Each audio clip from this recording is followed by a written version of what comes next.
هەشتی مارسە ئەو ڕۆژەی هەموو ژنانی دنیا بۆ ژیانێکی باشتر قسەی دڵیانی تێدا دەکەن. بەڵام لێرە مێنەتیەکانی بارگرانی ژیان وای کردووە هەموو ڕۆژێکیان پێویست بێت بۆ ئەوەی دەردا دڵی خۆیانی تێدا بکەن.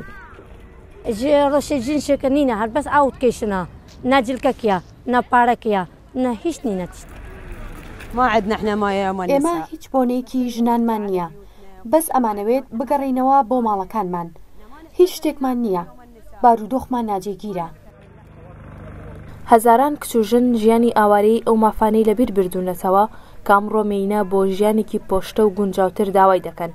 تەنانەت لێرە دەبوو ڕوونی بکەیتەوە بۆ ژنەکان کە هەشتی مارس چییە.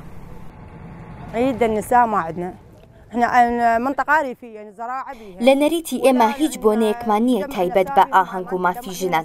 ئێمە تەنیا بیر لە بەخێوکردنی خۆمان دەکەینەوە چونکە ئێمە لێرە ئاوارەین. ڕۆژاژن هاتاتە نەبژی خراپە لەبێت ڕۆژاژن زۆر خراپە هاتاتە نەبژی خراپە حاریە ژنکارێ بوو یاخوانەکە خۆچێکە بوو جلەکە بشۆ ئەس بوو جلکا بشم بوو حاریە بووکە چادرێ بشم ئاوێتە بنت خراپە ئەس نەکەمە چادرێدە بشم هاکە من نەچێت ئەشت یا جلک زوانە مە ڕۆژاژن زۆر خراپە هاتاتە نەبژی خراپە. ڕۆژی هەشتی مارسی هەموو ساڵێک لە سەرتاسەری دنیا ژنان بە چالاکی جۆراجۆر ئەو یادە زیندوو دەکەنەوە.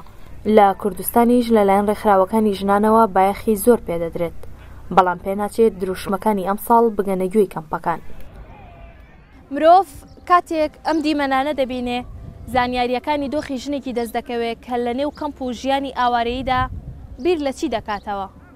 بەهۆی جەنگ و تاڵاویەکانی ژیانەوە خۆشترین ڕۆژی ژنانی نێو ئەم کەمپا و کاتەیە کە دەگەڕێنەوە نێو ماڵ و حاڵی خۆیان. ڕۆژانە بووبەکر ڕوودا و کەمپی عاربەت.